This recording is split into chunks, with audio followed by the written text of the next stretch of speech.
भारत के गृह मंत्री और बीजेपी के स्टार कैंपेनर इस बार 2024 के चुनाव में जो हर दिन 3 से 4 रैली, पब्लिक रैली और कई सारे रोड शोज करते हैं, आज हमारे साथ है।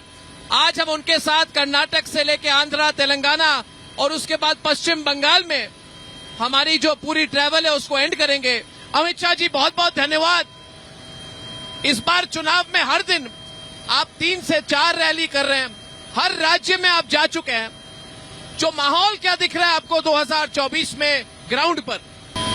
देखिए, देश की जनता ने तय किया है कि भारतीय जनता पार्टी का एनडीए 400 पार का नारा देश की जनता चरितार्थ करेगी। पूरे देश में, पूर्व हो, पश्चिम हो, उत्तर हो, दक्षिण हो, नॉर्थ ईस्ट हो, हर जगह पे मोदी जी को तीसरी बार प्रधानमंत्री बनाने का उत्साह जनता फील कर रही है, महसूस कर रही है कि एक सरकार ऐसी आई, एक नेता ऐसा आया जिसने भारत को हर क्षेत्र में आगे बढ़ाया। सांस्कृतिक पुनर्जागरण हो और तंत्र को पटरी पर लाना हो, नई शिक्षा नीति लाकर आने वाली पीढ़ी को मजबूत नींव देनी हो, देश को सुरक्षित करना हो या देश को दुनिया में सम्मान दिलाना हो, और सबसे बड़ी बात 80 करोड़ गरीबों के जीवन में उजाला लाने का काम और 80 करोड़ गरीबों के मन में आत्मविश्वास लाने का काम नरेंद्र मोदी जी ने किया है। तो समाज के हर तबके, हर एज ग्रुप और हर प्रदेश के लोग अगला प्रधानमंत्री कौन होना चाहिए ये जब पूछते हैं, कोई कंफ्यूजन नहीं है, केवल और केवल नरेंद्र मोदी जी का नाम आता है। अमित शाह जी, आपको राजनीति का चाणक्य कहा जाता है और हर बार आपकी स्ट्रेटेजी लगभग जो आपकी दिशा है, जो आपकी टारगेट है, आप उसको अचीव करते हैं। मगर इस बार लोग कह रहे हैं अमित शाह जी कि इस बार थोड़ा मुश्किल होगा। एक अंडर करंट है, जो ऑपोजिशन है कह रही है कोई एक अंडर करंट है जो बीजेपी को अभी तक पता नहीं चल रहा है। एग्जिट पोल वगैरह में शायद नहीं आए, ओपिनियन पोल में नहीं आए, पर 10 साल के बाद अंडर करंट थोड़ी तो होगी। क्या आप इस पर क्या कहना चाहेंगे? क्योंकि कई सारे राज्य हैं जहां पे आपने 100% अचीव कर लिया है, पिछली बार सैचुरेशन हो चुका है, वो कह रहे हैं वहां पे। देखिए, सबसे पहले मेरे 100 जीवन के काम का योग भी, टोटल भी चाणक्य के पैर की जूती नहीं बन सकता, इसलिए इस तरह का शब्द प्रयोग मेरे लिए ठीक नहीं है। दूसरी बात, ये अंडर करंट की थ्योरी है, वो उनकी कैडर को मैदान में बनाए रखने के लिए है। उनके नेता स्वयं मानते हैं कि वो चुनाव हार रहे हैं, इसीलिए सीट बदल बदल कर अलग सीटों पर जाना पड़ता है। जो व्यक्ति आधे चुनाव तक अपनी सीट तय न कर पाए, वो देश को कैसे लीड कर सकता है? मेरी तो समझ में नहीं आती। तो उन्होंने कहा, आपने कहा कि जो खोट है वो सीट में नहीं है, वो राहुल में है। तो इस क्या खोट देख रहे हैं आप?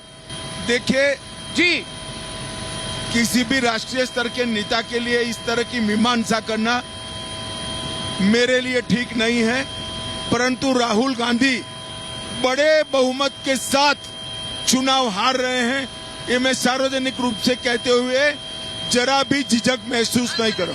रायबरेली से हारेंगे वो बड़े बहुमत के साथ, रायबरेली से चुनाव। पर इसका आंकड़ा क्या है, बस बेसिस क्या है? आपके पार्टी वर्कर्स कह रहे हैं क्योंकि अमित शाह जी, रायबरेली कभी भी गांधी वाड्रा परिवार के हाथ से गई नहीं है। तो इस पर जरा थोड़ी और आप डिटेल में कुछ समझाएं। एक बार 77 में हारे हैं जी, इंदिरा जी स्वयं हारी थी। हाँ जी, खैर वो एक अलग बात है, परंतु मैं रायबरेली की जनता को भी जानता हूं, और राहुल जी की फितरत को भी जानता हूं। वो चुनाव वहां से नहीं जीत रहे हैं। भारतीय जनता पार्टी का प्रत्याशी वहां से अच्छे मार्जिन के साथ चुनाव जीते। अमित शाह जी, अगर हिंदू मुस्लिम पोलराइजेशन हो जाए तो आम राय लोगों में है कि इससे बीजेपी का फायदा होगा। तो पहली बात, उस पर आपका क्या कहना है? दूसरी बात, कल तेजस्वी जी ने कहा कि हिंदू खतरे में नहीं है। तेजस्वी यादव ने कहा कि हिंदू खतरे में कैसे हो सकते हैं, प्रधानमंत्री हिंदू हैं। वहां पे तीनों सेनाध्यक्ष की बात कही, तीनों सेनाध्यक्ष हिंदू हैं, तो हिंदू खतरे में कैसे हो सकते हैं? तो अगर ऐसी बात कहे, इसका राजनीतिक प्रभाव क्या होगा?